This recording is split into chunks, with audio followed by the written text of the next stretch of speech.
Hello and welcome to the Rusty Hammers YouTube channel. What you're about to see is a clip from Life on the Bottom Half, a show where we talk about the tournaments we have gone to and performed poorly at. You can catch us live at the Rusty Hammer on Twitch, where we make content for more casual players, including battle tone reviews, list reviews for tournaments. So you can follow us there if you want to catch us live, or like and subscribe here if you'd like to see clips and the show uploaded afterwards.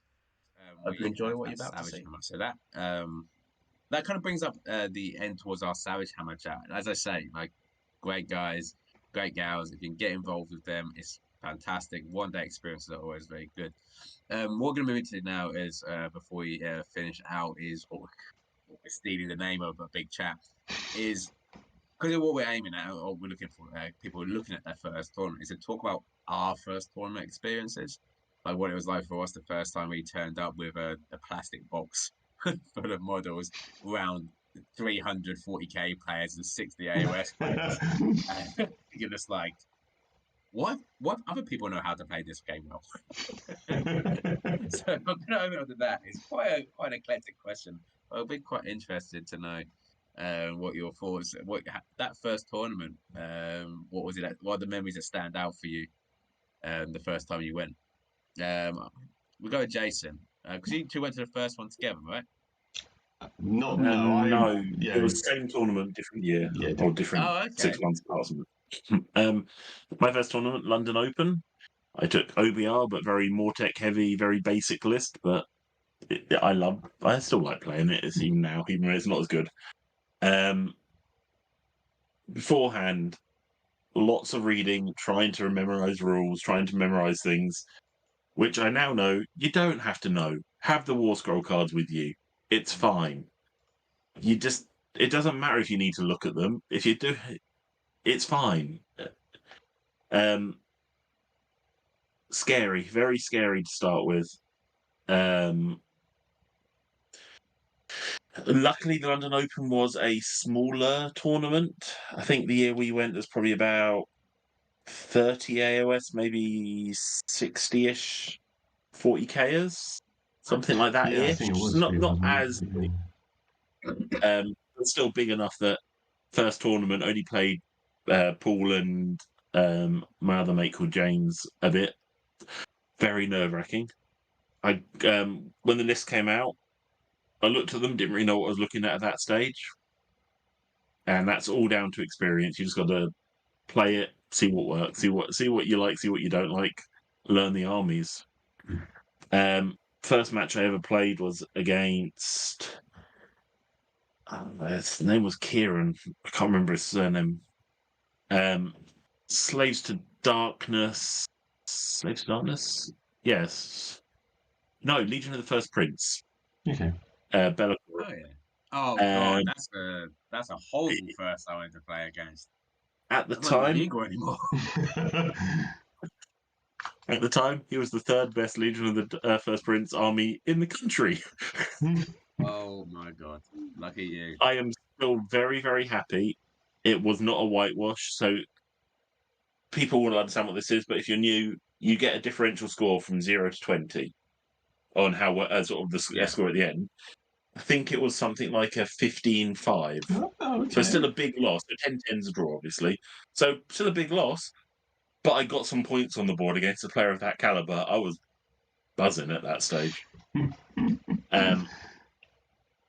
And yeah, no, he was a really nice bloke because he knew I told him it was my first tournament, and he gives, if you're a nice player, you give a bit of leeway, you give a bit of advice as and when.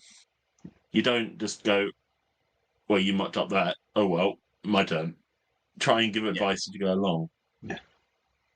So that taught me a lot. And then I wouldn't normally say this, but second match, I played our lovely Ben Anderson. Oh, That's hey. my second match ever in a tournament scene, and he was playing Stormcast at that stage. And it was kind of a bit of a weird list. He had Bastian Karthlos attacking Mortec. So he fought my guys, healed up. My guys stood back up, fought him. And it was just literally, half the army was just blocked into each other, didn't do anything the entire game. It was great fun. Big takeaways though, don't be scared. People will most people will be nice and just be happy to explain things, be happy to help you out. Especially if you come up against the Rusty Nuke, Oh, we yeah. will we'll always have a bit of a laugh. We always try and help out anyone that doesn't know as much, and don't be afraid to ask questions. If you don't know something, ask them. Oh, I don't know what that spell does. What does it do? Fine, whatever. People will tell you quite happily. Absolutely. I think there's a couple of things you mentioned that which are really, really important. And the first one you mentioned is the war scrolls. No one cares you bring war scrolls. There's very seasoned players who still take the war scrolls on cards because it's easier, it's a reference, like people have their stuff with them. The IDK Yeah. one's right here. Exactly. They will Still got them. people will show you. And also like asking questions. Like whenever we have this conversation upon in any sort of setting, we say like everyone's really nice most of the time. To reiterate, that most of the time is it's so rare that you come across a player who's not like that. It's like it kills 99.9% of all bacteria. We can't say 100% because I have been very lucky that I've never really had a bad thing. But there are players who are what we call whack, win at all costs. That is a conversation for another time about how you kind of the best ways of approaching that sort of situation. But it is a 99.9% time. The person opposite you wants you to have a good time. They will tell you the rules. Like, it's very frowned upon to do gotchas.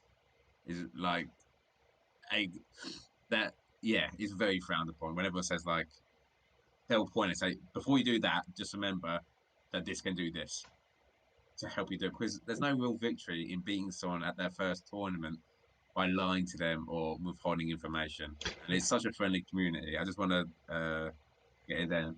And but yeah, and as you're saying, ask questions. Yeah. Anything else about your first tournament? Oh, sorry, Paul. No. So Oh, Jason. I didn't really have to speak to the TO that tournament, but if you do, don't worry about them. They're just nice people. At that tournament, it was Charlie, but oh yeah. I think Charlie's having a bit of a time off. But there's all the TOs are really quite nice and knowledgeable, so that they will come. If you need them, don't be worried to call them. Don't be worried to ask them questions. It may seem Yeah. a bit scary, but they're just players. They're just people that play the game as well. So we all start somewhere. Yeah, absolutely. Cool. So yeah, my first tournament was also a London Open. It was one before Jason came along with myself, and I went with my brother, who he was referring to, James. I took a Gloomspite Gits army, and I'm sure you're probably saying, "Oh, well, then you'll do really well." But please wait, this was when Gloomspite Gits book was old, and I was young and naive, and I thought, "Yay, why not? I want to play this army." So I took a pure Squigless, which nowadays is quite strong and powerful. Back in those days, not so much. But yeah, in London, and it's a daunting experience. I think, like you said, Mike, it's like when you walk into that area, you're just hit with so many 40k players, and you got your little avenue of just a small contingent of AOS players. And it's just daunting walking in. It's like, okay, where am I going? How am I doing this? And you think you have to be quite formal about it because it's the word tournament suggests everyone is going to be like hairline trigger. They know what they're doing. There's no hilarity or fun on this one. We're playing to win, and anyone who loses is just out of the game. But as soon as you settle into it, it's not that bad. And like Jason said, my first tournament, actually, to be honest, my second tournament as well, I actually said to my opponents, like, look, fairly new to this tournament scene. If I do anything wrong, please do let me know. If I've misunderstood the rules, please highlight them to me, because to be honest, that's the way I learn, is like through working through my errors. And yeah, so my first opponent was actually another Gloomspite Gits player. And I learnt so many things from playing him about my army that I never even considered, and it helped me be a better player. I still lost, but it helped me be a better player in the grand scheme of things. And yeah, ultimately, it was just one of those surreal moments of when you get to that point where you want to go into a tournament environment. you kind of get yourself into a certain headspace of how you expect it to be, and then the reality does dawn a little bit, and then you kind of realize that actually you're just around other humans wanting to play Warhammer. Yeah. And the environment and the community I've come to discover through my time of playing tournaments is they're very approachable. They are relaxed, and ultimately not everyone is out to, like you say, win at all costs. And there are people who actually appreciate and enjoy being on the middle or bottom tables because they know come to the end of the weekend, if you're playing 2 days and 5 rounds, you want to be having a bit of a laugh come game 4 and 5. If you are up to the other end of the tables, then yeah, you are kind of really focusing on it, and you want to know all your rules, all your strategies, you have game plans in mind and everything like that. But yeah, for the first tournament, I found it daunting but welcoming, and like it was run by the same group. UKTC ran the London Open, they still do, and yeah, Charlie was running it. And he was very approachable. Like Jason said, I didn't really have to have the TOs come over to me in that tournament. Come to think about it, actually, I've had more TOs approach me in the latter games I have in my earlier days. I don't know if that's saying something about me, but I didn't have them approach me, but I did find, though, that when you do need to approach TO, don't be afraid. At the end of the day, everyone needs to have a rule clarification. You even see some of the big names still questioning the rules or inquiring about the rules. Likewise, if you have an opponent who tries to do something, don't be afraid to ask them, like, actually, could I read that? Could I look at that war scroll, please? Because the biggest thing about Warhammer, as has come up in Q&As a lot of time, is you have to read the words, and it can be easily misconstrued. So someone may think it does something, and you'd be very quick to go, actually, no, unfortunately, it doesn't work like that. So don't be afraid to question it. Be polite and sensible about it. And if you're still unsure, if you have a little bit of a moment where both of you can't agree, then bring TO over. Take it from a very neutral stance, just explain what's happened on the table to get to that point, and then give the question, let the TO decide. And ultimately, the biggest thing I would say is when the TO makes a decision, it's final. Accept it or don't, but whatever happens, don't argue it, because that's his job or her job as TO is to make that decision, and you just have to kind of work with what you've been told. So yeah, that's my experiences. Is go in, enjoy it, and learn from it. Really, Yeah, absolutely. I think that's a very important one as well. Is that there will be times where you will feel hard done by because how a rule has been clarified. That's just how it is. I mean, we don't know our armies. I've been corrected on my army. I was playing Corn for audio book and I was getting rules wrong. And I found out the last time I played them, I was like, oh, okay. That's just that's an area. They give us a book that thick for our rules. You're not going to know them all. But yeah, be respectful of the TO to make sure that when they say it, that's the ruling. Yeah, for mine, it's actually the Birmingham Open. I played you for your Nesh Army. That's my first tournament. Thanks for the beating. I really appreciate it. Did I beat you? Yeah. I was 0-1-4. I drew a game, my last game, which kept me off the bottom. So I took Slaves of Darkness. I'd only played Ben and James at that point. And I was convinced, I was like, that's a block with 20 Chaos Warriors. That's a 3-up save. No one's getting through that. No one had a problem. My first match was IDK.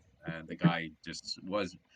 He had managed to hurt his leg the day before, so he was in a lot of pain as he played. And not as much pain as I was by the end of the game.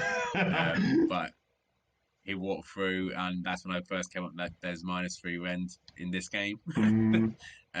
I also found one of the big lessons is that if you bring a big centerpiece model, people know to kill it.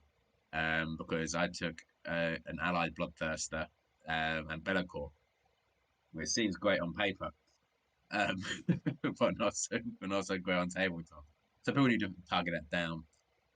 The second guy I played came over and he was really playing. He's a friend of the first guy. It's like, just so you know, I've just conceded a game because he was shooting and Obi, I can't do it. So I'm at nil 20. So Bo's like, I played this list 20 years. I'm only here because I conceded.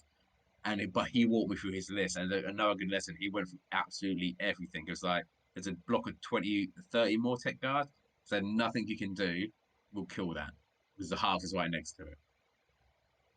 First tournament, I was like, wanna bet? No, it can't. And then I played your Slanesh. And I can't think who my fourth game was. My last game was against another Slanesh player. This when Slanesh were as good as, well, towards the end of their last book, but they really needed a hand to kind of climb the ladder a little bit. Right there, I didn't have any interactions with TOs. I was too far away from them on the bottom tables. But everyone I dealt with was really friendly. I loved it. It was loads of fun. That's how we met you two for the first time, and it was just a really great time. I would say the thing to do is obviously manage your expectations. When we all think about the list and we look at our list and we look at those opponents, we think to ourselves, I think I might get a good result here. Your first tournament, you're not. Make 5 friends. Don't expect 5 wins. Enjoy yourself. Enjoy the fact you get to do this. Hey, you might become you might be the second coming of James Workshop, but it's very unlikely. People know their stuff and they know what they're doing. And yeah, so that's what I'd say. Like, smile, have fun, talk to your opponents, create a back and forth, so you don't feel awkward asking questions. I say to start every match I have is that I will measure things, I will move things. If you want to check anything, just do it. I'm not precious about anything. Just say you lay that down first. Like, I don't mind you checking my stuff, and 9 times out of 10 they say, "Oh yeah, check mine as well," because that's how you ensure you. It's war dollies. Yeah. You want to have fun with it. As I say, when you get to the top tables, I've only been close to the top tables, I think, once. It does change a little bit, where people are a little bit more strategically thinking, and they'll still tell you everything that the army does, but there's going to be a little less back and forth what they're thinking about their stuff. Like, I took my Skaven army at the London Open to a Seraphon player who was in, I think, either captain was in the French national team. And up to that point, I was very much with everyone. I was chatting like, "Hey, how's it going?" Or stuff like that. And he was like, "I'm here to beat you and move on." It's like, okay, you can be talked to. That's cool. That's how you play your game. I'll talk to other people. So that's what I'd say is a bit of expectation management. I'd reiterate what you say. Talk to your opponent. Talk to the TOs. Like, enjoy yourself, and just think of it as just a weekend away where you just get to play games the weekends and hang out and make new friends. The Rusty Nukes is now 14 of us. Only one I knew from my life beforehand, which was Ben. Everyone else I met on the tournament scene. Well, yeah, I guess Peter I met in the shop, but yeah, that's what we're all about. No, I think you said it well with the idea of 5 friends instead of 5 wins. You can try going in and managing your expectations. If it does go well, I still may get a door knock on a second. The dog barks, so apologies. But if you manage your expectations well, then you can have a really good weekend. And that's the thing, breaking into that community, once you're in there, people get to know your face, get to know you. And then it kind of generally happens as you go to more tournaments, you'll start seeing similar individuals are going to them. And then that's just how you start coming into that community. And yeah, it's just kind of like you said, Michael, just enjoy the first experience. And then learn from your mistakes. What you say there is exactly right. It's a community, and you'll become a member of that community, and you'll have friends there. You'll be able to go to a tournament after a year or so of playing, and you'll just know people there. Even if you go by yourself, we have people who go to tournaments by themselves, and they meet people because they know people there, and they're having this a weekend hanging out. It's that kind of thing. With that brings us closer to the end of Live from the Bottom Half, talking about Savage Hammer. Our next couple of tournaments coming up, we have the London GT, UKTC. Would always recommend that. It's always good fun. And Wohammer. I love Wohammer. These, if you don't know who Wohammer are, this is their second GT. They are the stats blog. So they do a lot of the meta and the list analysis on tournaments. It's Warhammer.com. Peter Holland runs it. Before we all say our goodbyes, though, any last words, Paul? Not really. It's been a pleasure going to the Savage Hammer ones, and I would highly rate them. Give them a go if you want to get into the tournament scene. I can't. There's no real flaws from how they do it. And enjoy yourselves. And ultimately, from the tournament side of things, don't be scared to try it out. At the end of the day, everyone just wants to play the games, and that's the main thing. So go in, give it a go, and have fun. Definitely. Excellent. Jason, any last words? Nothing really, apart from have fun. Like everyone says, have fun. It's always a good laugh, and get board time. Yeah. That's something Yes. I'm learning. Get your board time, because that's what will help you. The losses will help you just as much as wins actually on a board, and go have a bit of a laugh. If you don't win, oh well. You've had a bit. You've used the army that you spent. I don't know how many hours actually painting, and actually just getting it on the table is just really nice. Absolutely. So there's nothing I can add that you two haven't had. Again, thank you to Savage Hammer for hosting the tournament. Thank you for answering our emails when we asked about the list reviews as well. That's very helpful. As we say, check them out. That's Savage Hammer Gaming on all major social media platforms. Twitter, YouTube. I don't know. Yeah. Social media. I don't It's about right, yeah. So with that, walk on. Goodbye. See you all later. Yeah.